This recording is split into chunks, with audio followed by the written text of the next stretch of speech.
गौतम बुद्ध का जीवन हर किसी के लिए प्रेरणादायी है।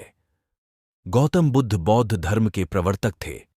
इनका जन्म 483 ईस्वी पूर्व तथा महापरिनिर्वाण 563 ईस्वी पूर्व में हुआ था।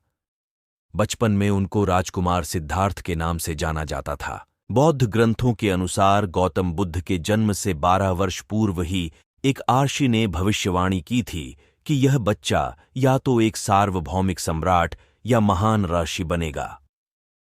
35 वर्ष की आयु में उन्हें ज्ञान की प्राप्ति हुई थी। वह संसार का मोह त्याग कर तपस्वी बन गए थे और परम ज्ञान की खोज में चले गए थे।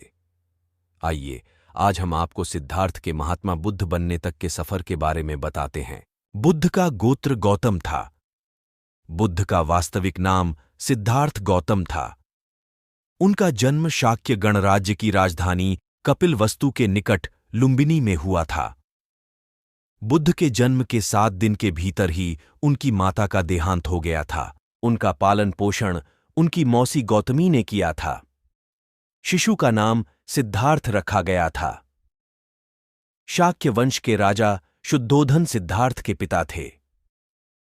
सिद्धार्थ के जन्म से पूर्व हुई भविष्यवाणी से परेशान होकर उनके पिता ने उन्हें तपस्वी बनने से रोकने के लिए राजमहल की परिधि में रखा। गौतम राजसी विलासिता में पले बढ़े।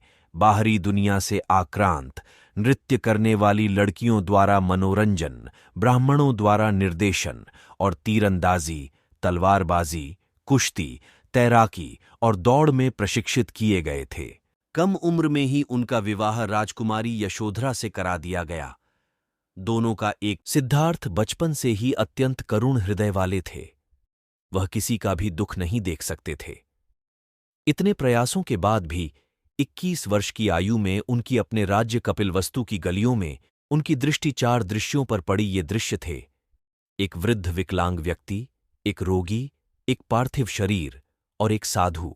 इन 4 दृश्यों को देखकर सिद्धार्थ समझ गए थे कि सबका जन्म होता है, सबको बुढ़ापा आता है, सबको बीमारी होती है और एक दिन सब मृत्यु को प्राप्त होते हैं। इससे व्यथित होकर उन्होंने अपना धनवान जीवन, अपनी पत्नी पुत्र एवं राजपाट का त्याग करते हुए साधु का जीवन अपना लिया और जन्म, बुढ़ापा, दर्द, बीमारी और मृत्यु से जुड़े सवालों की खोज में निकल गए। सिद्धार्थ ने अपने प्रश्नों के उत्तर ढूंढने शुरू किए। समुचित ध्यान लगा पाने के बाद भी उन्हें इन प्रश्नों के उत्तर नहीं मिले। फिर उन्होंने तपस्या भी की, लेकिन अपने प्रश्नों के उत्तर नहीं मिले। इसके बाद कुछ और साथियों के साथ अधिक कठोर तपस्या प्रारंभ की। ऐसे करते हुए 6 वर्ष व्यतीत हो गए। भूख से व्याकुल मृत्यु के निकट पहुंचकर बिना प्रश्नों के उत्तर पाए वह कुछ और करने के बारे में विचार करने लगे थे। एक गांव में भोजन की तलाश में निकल गए, फिर वहां थोड़ा सा भोजन ग्रहण किया।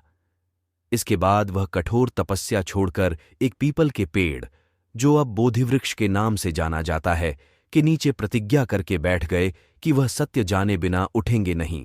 वह सारी रात बैठे रहे और माना जाता है यही वह क्षण था जब सुबह के समय उन्हें पूर्ण ज्ञान की प्राप्ति हुई थी।